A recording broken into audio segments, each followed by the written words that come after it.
Let me frame today's conversation. Can you and I have discussed feeling like we're watching the evolution of this crisis right before our eyes? We sort of sit as both of us being consultants in this space, we sort of sit in a unique seat to watch what's happening with corporate America. I mean, the world changed, not just America, but the world changed with Mhm. the killing of George Floyd. And I think, ironically, the encounter with Christopher Cooper on the same day in Central Yes. Park. And for me, that first immediate reaction of my clients were calling me in shock. Mhm. Then the calls evolved to, well, what do we say? Mhm. And, those of you who know me know I was being efficient when I put out the statement giving guidance on how you actually write a statement denouncing racism, because I'm not in the statement writing business, but I do have a review. So I said, okay, let me put this out there on my website. And it actually got rave reviews, but that was me trying to deal with the onslaught of Mhm. questions that I was getting about, what do we say? Then the questions moved to, well, who do we donate to? Mhm. And we watched hundreds of millions of dollars flow to Mhm. community organizations. Then the question became, we want to have conversations about race. Mhm. And I think finally organizations are realizing that the money and the statements are not enough. And now they actually need to make sustainable change. So now the conversation is around, okay, what do we actually do? But for today, I want to focus on this conversation around how do we have race conversations, because, frankly, I think what we may have done before does not work now in this Mhm. time.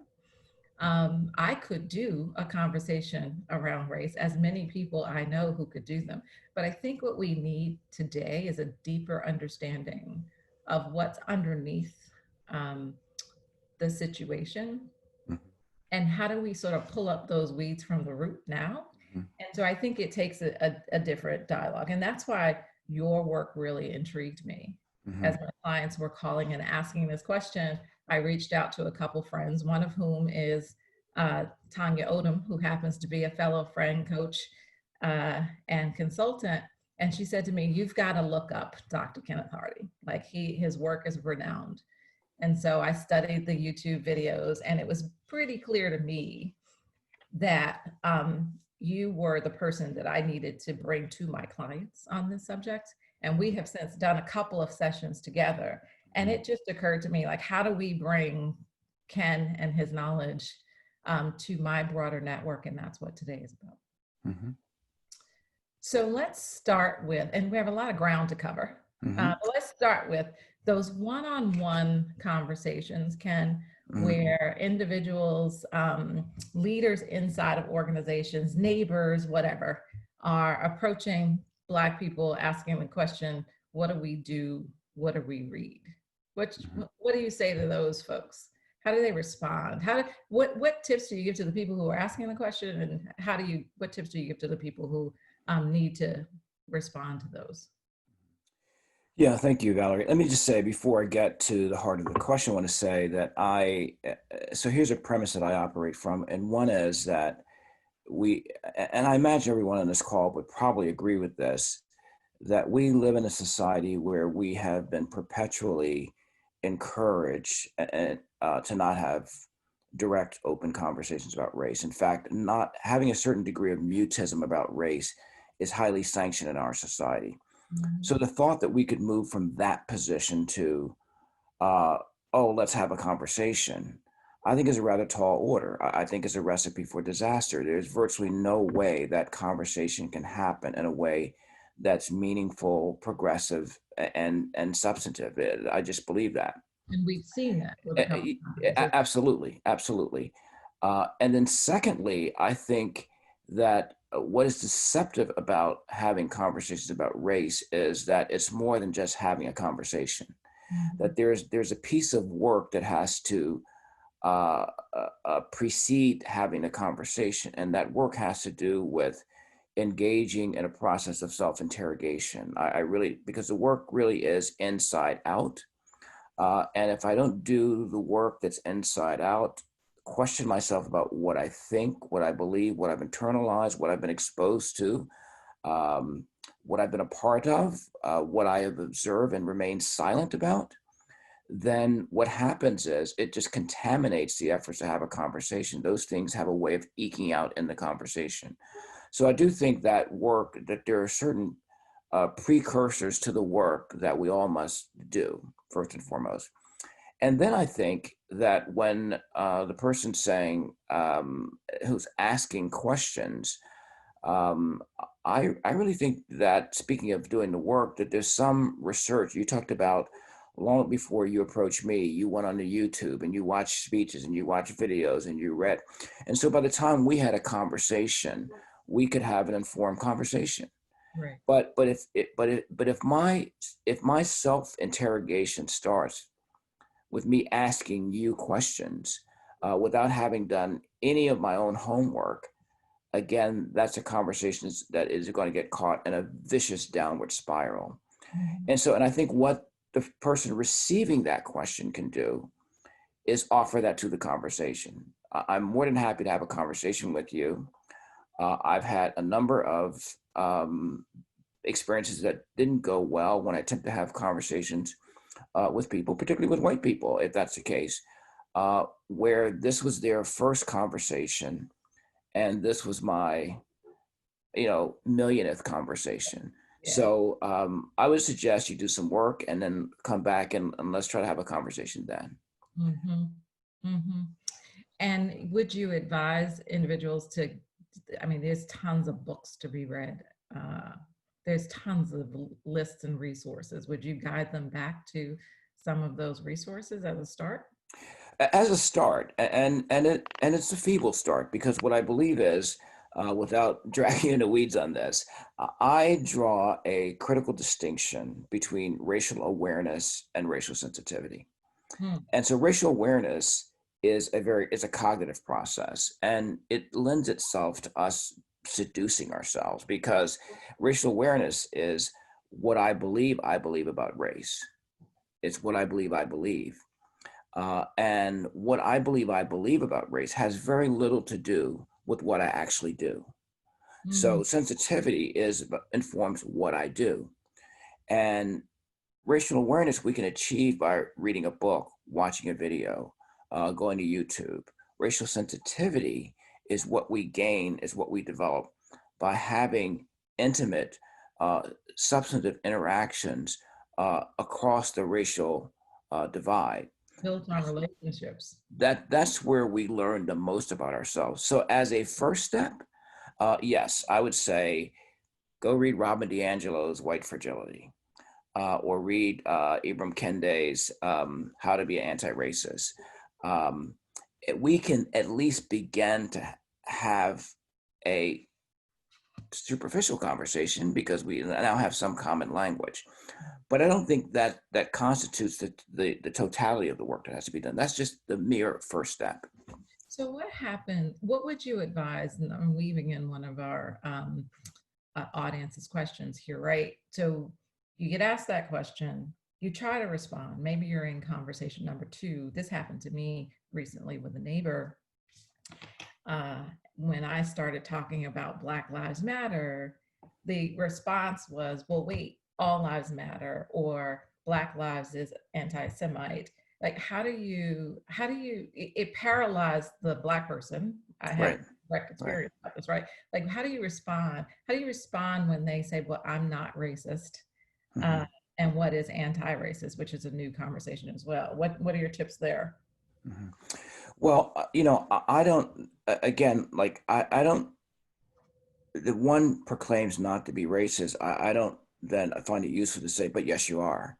I think what I want to infuse into that conversation as a person of color is, I'm not suggesting you're racist, but I do think that there are behaviors, attitudes that line up with the dominant order. And the dominant order is that the people of color are marginalized, and that even this comment you just made earlier about all lives matter, I trust that there was no ill will Mm-hmm. intended in that conversation.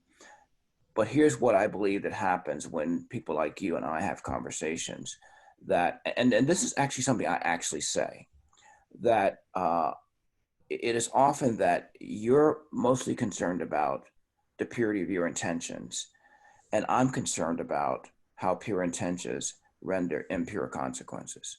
So that I know you didn't mean any harm by saying all lives matter. But for me as a Black person, the consequence of that statement is that I feel harmed by that statement. And so if we're going to be able to have a relationship here, to be able to talk, it would be helpful to me if you sort of be mindful of these points of view that are coming from your perspective, that are well intentioned, but still bear negative consequences potentially. What I've been advising the folks who call me is, and this was a conversation that I had with a chief diversity officer yesterday, where they were having small group sessions with Black employees inside the organization. And the chief diversity officer had advised the president to not speak, just listen. Mm-hmm. And about 10 minutes into the conversation, he was no longer listening. He was talking and explaining himself Mm-hmm. away. Mm-hmm. And the chief diversity officer attempted to send the president a text saying, like, I really think you should listen, Mm-hmm. to no avail. Mm-hmm. So finally, he clicked into the video and said, you know, Joe, for lack of a better name, I really do think you should listen. Mm-hmm. Now, the importance there is that that chief diversity officer was brave enough Mm-hmm. to say to that president, like, I really think you should listen. But I think that's the larger message to white America. I don't care whether you're inside a corporation or outside a corporation, like, this is a time for listening and empathy. Mm-hmm. And there will be a time when, after you've established a relationship, that you can attempt to explain to me where you're coming from. But when you try to do that now, you actually shut down the other side. That's right. Yeah, and I think it's fortified and remained invisible because the person who's doing that knows that their intentions are honorable. Yeah, that's what they're trying to express, right? Right. No ill intent. Right.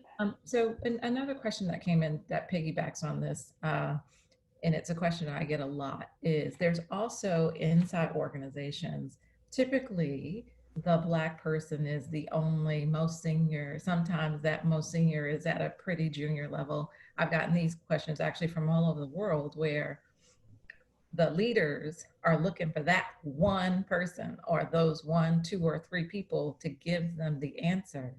Mm-hmm. And just because they're Black doesn't mean they know the answer. That's right. And number 2, if they don't provide an answer, there's a fear that you're judging me because I'm Black and I don't know the answer. Mm-hmm. We've talked about that too. Mm-hmm. Any thoughts there? Yeah, I mean, I think it's a delicate tightrope, to walk.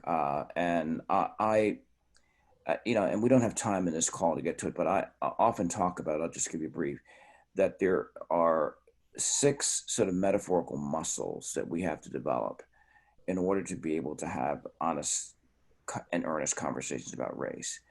And so one of those is like authenticity, the extent to which I say what I mean and mean what I say. And so I do think that the person that's in that position has to be able to say, look, I really wish I could provide the kind of detail you want here.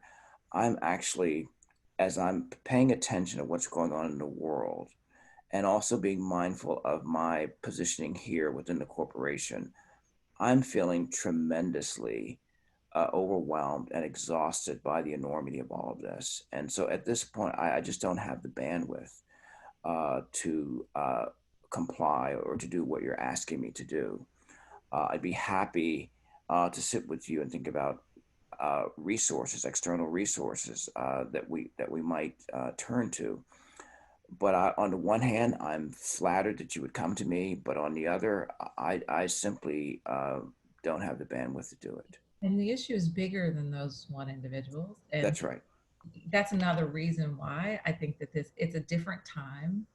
And as I said, I could do it, but I don't even think the way I would have a conversation, a deep conversation around race is enough. I think we need experts like yourself who Mhm. have the depth and the background in therapy to help. Let me you said something to me around um this rush back to normal, right? Like Mhm. your fear about the rush back to normal. Can you Mhm. share your thoughts there with our audience? Yeah, it feels like a little bit of an emotional trigger for me, and I've actually talked with other people about this as well. I mean, I think there's this kind of highly romanticized, sort of nostalgic view about, oh, it'll be great to get back to normal. The way things were pre-COVID-19, pre-uprising around the world. And I actually think that uh, what we think of and know as normal um, it's been problematic. I mean, like the entire thing was broken even before these eruptions, these uprisings, and so I don't know that returning to normal is the answer because uh, normal was broken and people were suffering. Normal was broken Uh, for Black people. that's right. That's right. That's right. That's right. Yeah. Let's shift for a moment. I'll come back to companies in a bit, but I just want to shift for a moment and talk about families. You did a couple of sessions for one of my clients recently where we did a session for parents, Mm-hmm. and we also did a session for parents with their children. It was pretty, um, I thought, progressive for an organization to even I realize did. Mm-hmm. that their employees needed support inside their families. Mm-hmm. And I was sharing with you something that just happened last night. Like I'm still blown away. Mm-hmm.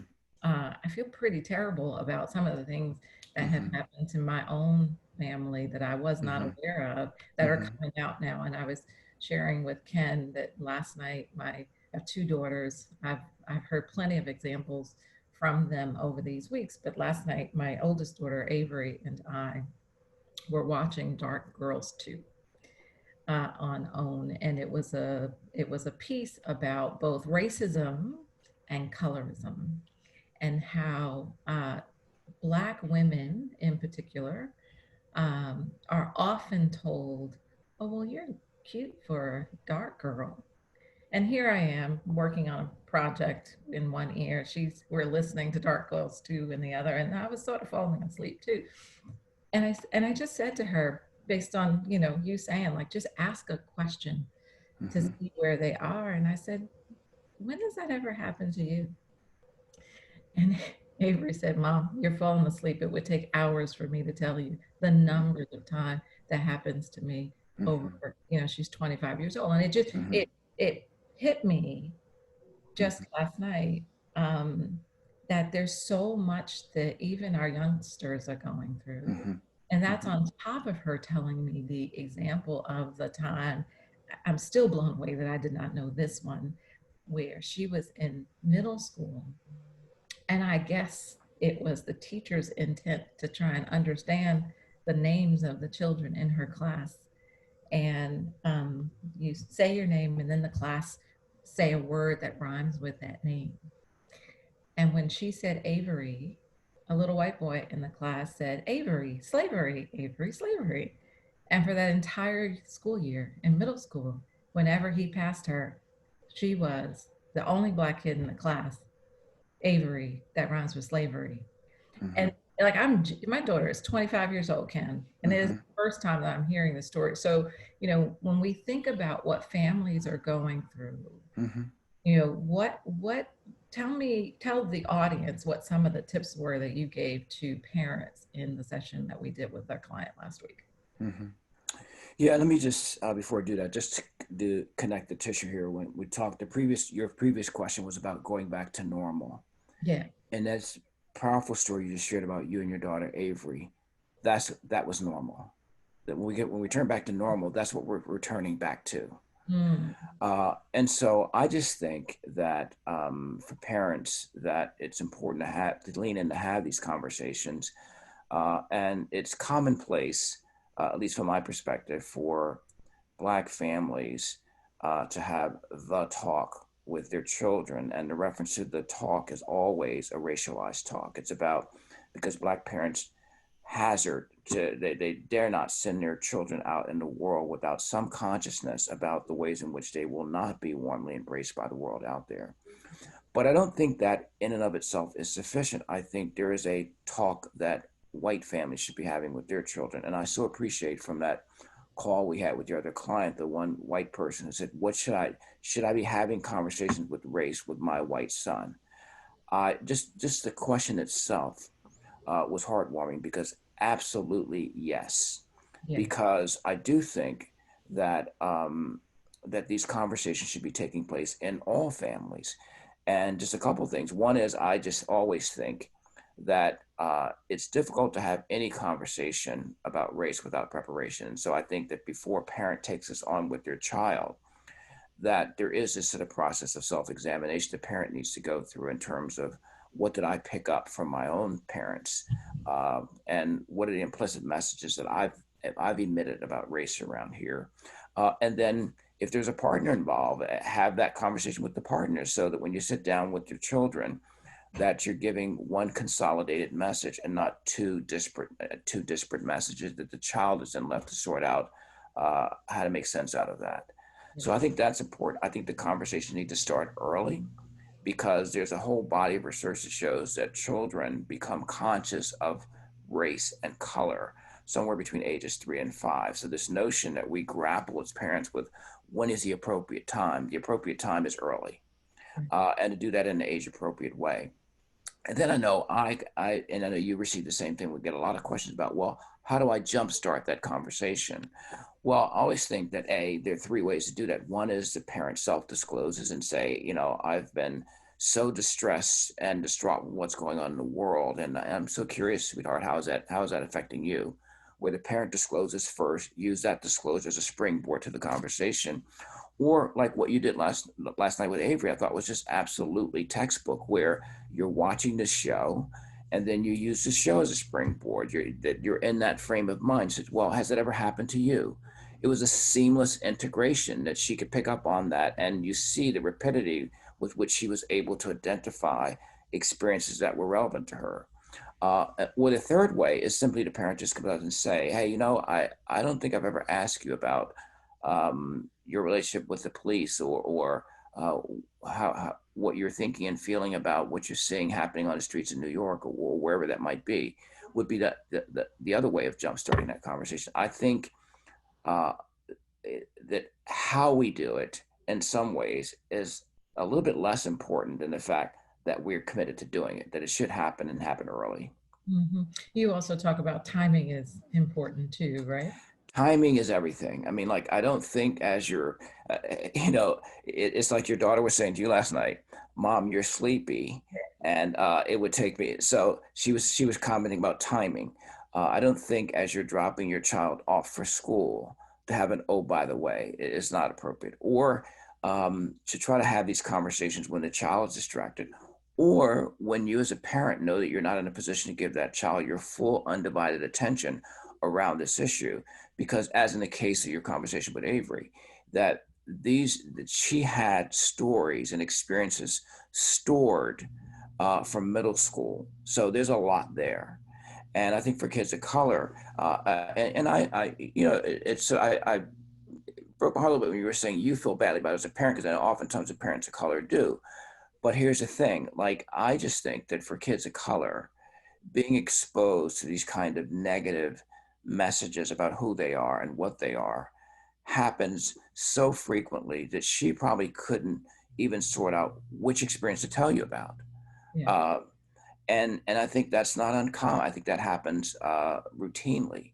And so that's why I think parents being proactive about initiating the conversation is really important. Just like it'll be important for you to be proactive in having a follow-up conversation with Avery, because once you open the lid on these issues, they pour out very ferociously. And so it would be important to go back in another day or two and say, hey, have you thought, I was wondering, had any more thoughts about our conversation the other night about complexion or whatever? And so I think parents being proactive about the initiation and parents being proactive about following up on the conversation, I think is really important. But it's amazing how the corollary between the conversation inside family and the conversation inside corporate America, right? Yeah. It's the same level of intent and preparation and timing and receptivity, not justifying or defending, but listening and trying to help understand, right? Right. Yeah, absolutely. I mean, some years ago, I wrote a piece. It was just for an internal organization, but I wrote a piece called uh, "The Workplace and Corporations: a Family Affair," because as you suggest, the corollary between what happens, the dynamics within a corporation, is not unlike what happens in families, and it plays out exactly the same way. And so, if you have leadership in corporation who are, in some ways, if you follow this sort of weak analogy, are like part of an executive system, like parents are in a family. If the leadership isn't being proactive in initiating conversations about race, it's sent that silence, that mutism sends another message, which is that talking about race here is outside the bounds of what we do here. And whenever that gets communicated implicitly or explicitly, it actually, you're going to have the Black and brown people in that corporation who are going to suffer because they're going to have experiences on a day-to-day basis, not unlike Avery had in school, and yet not filled with freedom, the liberty to talk about them. Mm-hmm.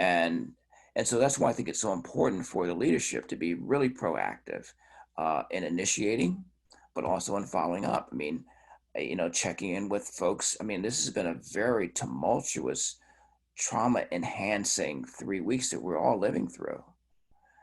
And to think that people can just show up and actually engage themselves around the productivity, which is also, in my opinion, what happens around these issues in corporations is that trying to find that balance between product and process.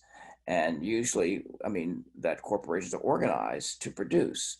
But I do think if we're not attending to process, it's going to impact your product because those who are responsible for producing the product, if they haven't had a chance to process what's going on with them. And I agree with you. That's why I thought your client had actually requested this session to deal with family was so forward thinking, because the understanding is that if they're distressed about what's happening at home, it does spill over into the workplace. That's right.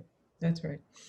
Can you also talk about the need to name racism, to talk about Black people and white people? Share your thoughts on that. Yeah, because I think that one of the major impediments to us, and this is why I think the conversations have to be different now, is that we don't talk about race. And because we don't talk about race, we don't know how to talk about race. And when we don't know how to talk about race, that becomes the principal reason for why we don't talk about race. And so it's a downward spiral.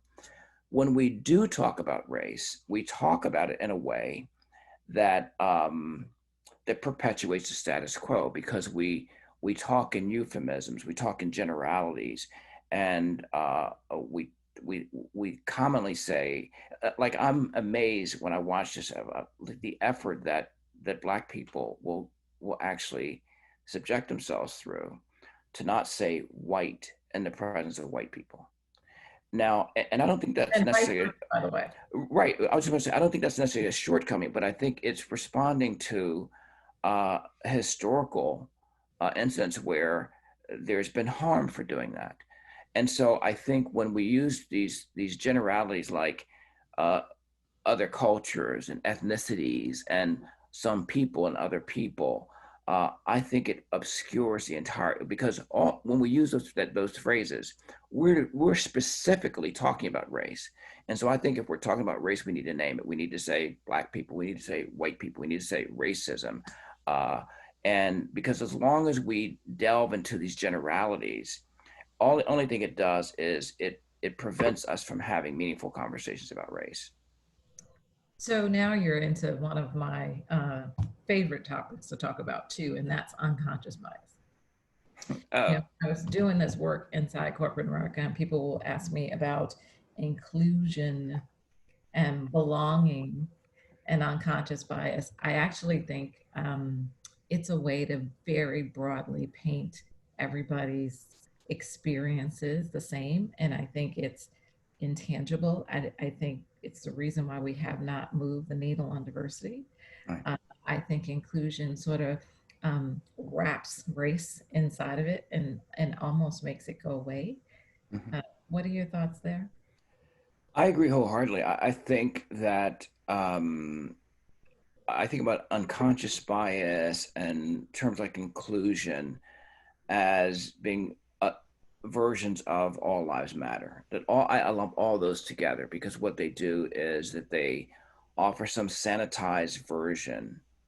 They use sanitized words to describe an issue that is ugly that we struggle with, and it allows us to be hyper polite about it. And so, I think it's important to talk about racism. I think it's important to talk about race because even what happens in the context of inclusion, race gets marginalized. Yeah, And it's almost like you were talking about awareness versus sensitivity. Unconscious bias it is awareness, yes, yeah, right? that's right. About awareness, but to get to racial sensitivity, you can't combine it with unconscious bias and Right. expect to have sustainable change. That's right. That's right. And if you're going to deal in the realm of unconscious, like I think it's important to say unconscious racism, not unconscious bias, because Mhm. again, like Mm. we use these sanitized words and it distances us from the pain that people feel as a result of these experiences, the ugliness, the shame, the guilt, and I just think that's the hell we have to walk through if we want matters to change. We can't overly sanitize it. It's almost as if we're sanitizing it to make people comfortable so that we Yeah, don't have to have the conversation. right. That's Your right. point is we need to name it, have the conversation, give people the tools Right. to work with. That way we can get to the other side of this crisis. Whiteness versus blackness. That's my other favorite subject with you. Well, I mean, I think about, and I'm not sure that's what you're asking, but I think about, like, I think it's important to talk about white people, and I think it's important to talk about whiteness as an ideology, and because whiteness affects all of us, that all of us are infected with whiteness, and so I think until we grasp that and begin to deconstruct that, then we don't understand, for example, the kinds of struggles that exist to this day for Black people around complexion, around. Mean that, you know, institutions are built around whiteness.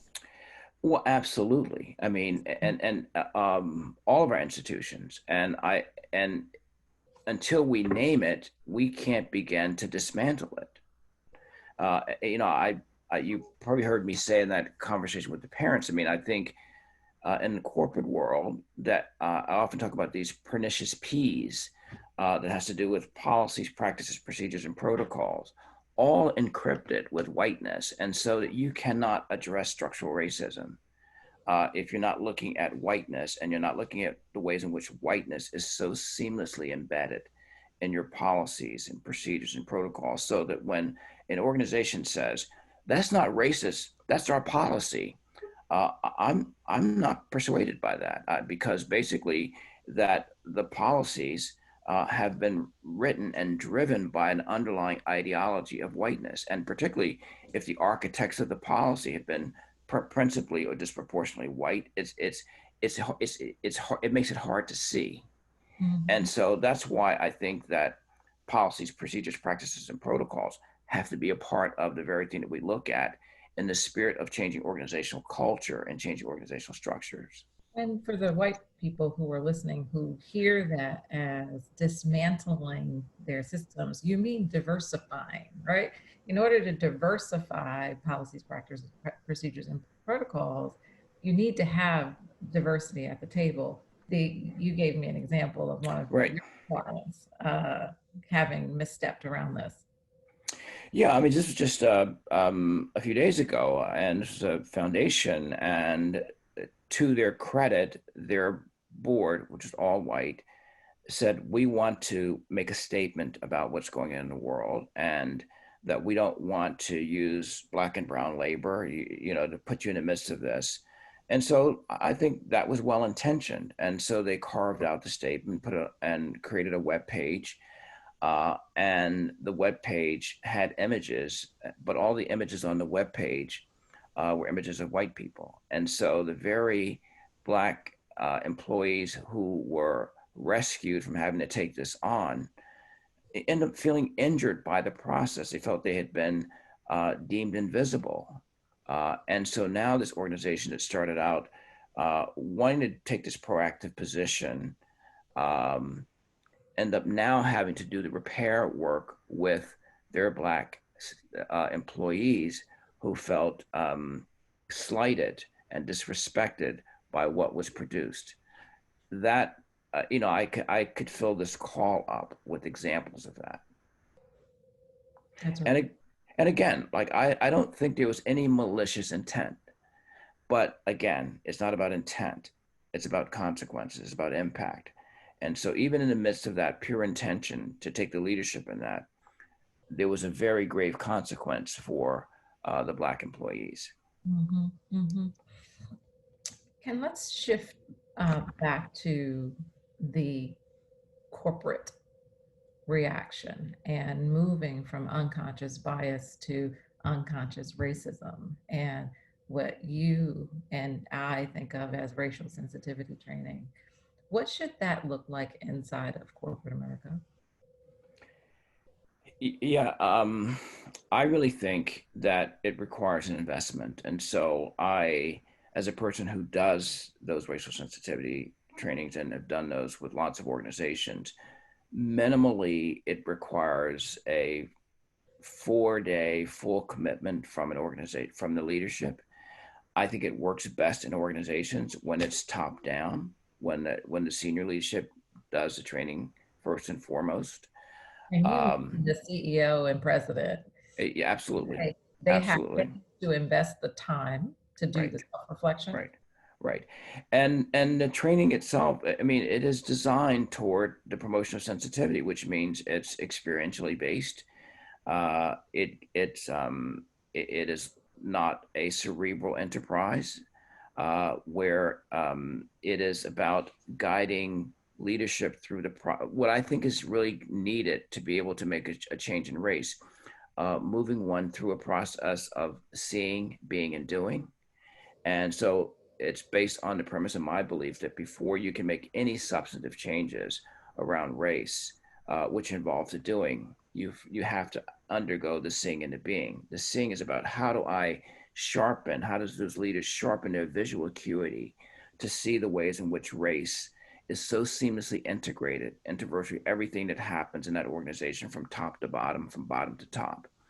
And then once one's eyes have been trained to see that, the next step is then I have some really serious existential questions to ask myself about myself as a leader. How have I been complicit with this? How did my own upbringing, how did my life trajectory get me to a place where I've been so oblivious to that? Whatever those issues might be, those are personal questions that every leader has to ask oneself before you can even contemplate the doing, because the seeing and the being has to inform the doing. And so over those 4 days, the leaders are guided through an experience that helps them to do the kind of emotional, psychological, experiential unpacking that makes that work valuable to their future work within the corporation around racial equity. Which most leaders I have found don't have the ability to do on their own, in a book, in an hour-long session, right? Like you're talking about people who are 50, 60 years old leading companies. Right. Deeper exercise. It's absolutely impossible for people to do on their own. And just something as simple as, and here's a question I typically ask in the training first on the first session, and will ask a leader, how do you define yourself racially, and how you identify yourself racially inform how you see the world, decisions that you make. And it seems like a rather cerebral, simple question, but a lot of white leaders have trouble with that, because that many of them have not thought of themselves as white. And so to now ask me, how is that, it's like somebody asking me to describe how my maleness shapes decisions I make. If I've never consciously thought about the fact that I'm man, and really explore what meaning that has, and go back and think about the ways in which in the family I grew up, that I got very different messages as a boy than my sister did as a girl. And that has a lot to do with how I navigate the world to this day, unless I've made a conscious effort to go back and review and interrogate some of that. And so I find oftentimes that a lot of many white leaders stumble on that question because they've not had to think about themselves racially. I and most people of color know that we're people of color by the age of 4. And virtually every decision that we're making in life that is informed by that in some way, shape, or form, where we believe it's safe to go, where we think we can't go, that the ways in which we are mindful of how people see us. And so we parts of our lives. Absolutely. Multiple times per day, you're aware of your Blackness. Right. And how you might actually need to conform to whatever environment you're in at the moment, which is an added burden. Yes. So you think leaders need to understand all of that from their perspective first before they can go out and be open to conversations from others? I do, because I think that kind of it's a 3-part process. It's about self-examination, it's about self-interrogation, and about self-reflection. And once I've engaged in that internal process, I'm much more likely to be able to trust who shows up, how I show up in a conversation with a person of color, or with a person of my own race for that matter, because I'm less surprised by what rolls off of my lips or what I'm responding to, because I've spent some time trying to understand that. I actually love, every time I talk to you, I learn something else. And this analogy to being a male, it's a perfect analogy, right? So when men were embracing gender diversity, I'm sure there had to be some reflection. Many say that men were more open to gender diversity if they had daughters. Right? It's the same thought. Like, how do you think about gender diversity being a man, and what do you need to understand differently? How do you, particularly if you're a leader, how do you exemplify behaviors, both calling out when you see discrimination against women? Like it really is a nice way to think about this too. Just replace the word gender for race. Right. Yeah, absolutely. Yeah, that's my learning for today. From like every day I have from you, Ken. And when you have, as we have both now seen, leaders who they don't think that investment needs to happen at their level, but of their leadership team, like how do you try to get them on board? You gave me an example that I loved about someone who was sort of forced into one of your sessions, was practically throwing stuff at you in your first session. And by the end, they were loving and hugging you. I'm not sure if you said anything, but like, how do you get them on board to having the need for the investment? Well, I mean, I just think that that's where a couple of things. That's where the seeing is important, because there will be compelling data in any system that speaks to why these experiences are needed, if the leadership is trained to sort of see it, because it's right there in broad daylight, so to speak. I think that becomes important. And the situation you're referring to is just one where I was had physician come in the very first day, and he just didn't think he needed this, and just literally performed metaphorical surgery on me, in the most hostile and belligerent way. And what I needed to do was to be able to hold that experience with him, to not strike back. And I think that was really transformative, that I really tried to sort of understand and hold his experience, because I thought so much of that hostility was coming from a sense of threat. And for a variety of fronts, that he was a very prominent surgeon. We're sitting in a circle. There's no PowerPoints. There's no name tags. So he's just another human being in the circle. And so even that, I thought, was provocative, that in some ways had precipitated some of his strong affect.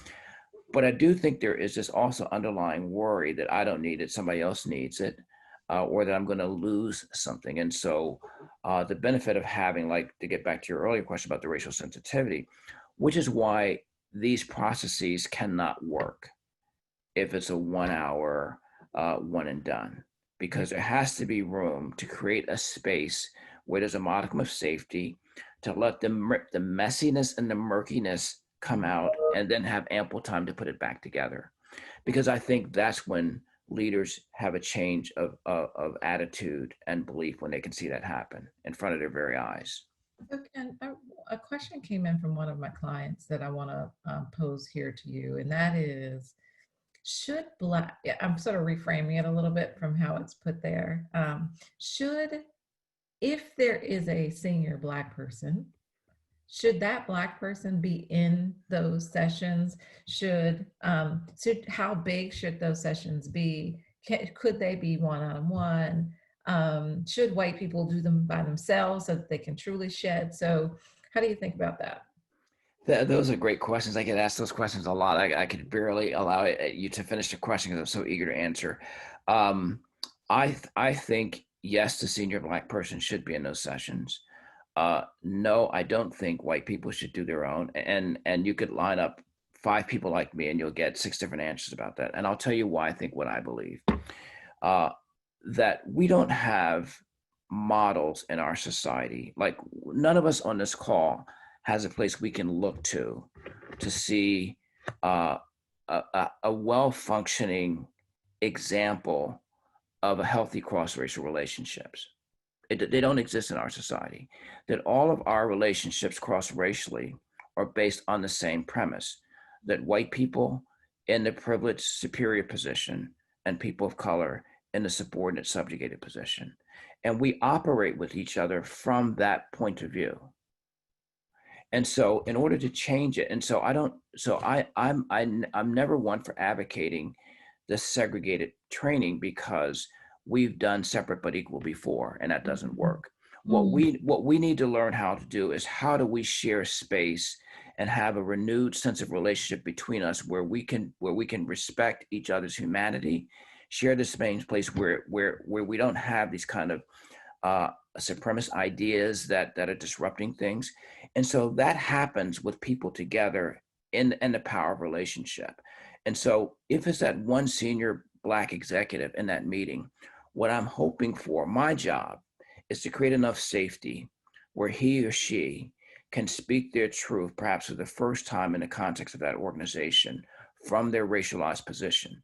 Now, that can't happen in isolation. It has to happen there, because what I'm also doing is preparing the white participants in that group to be able to hear what they have not heard, and be able to hear what maybe some of them are unable to hear. And in so doing, that changes the very anatomy of that relationship. That organization could never be the same after experience like that. And I know this sounds like a lot of hyper Consulting.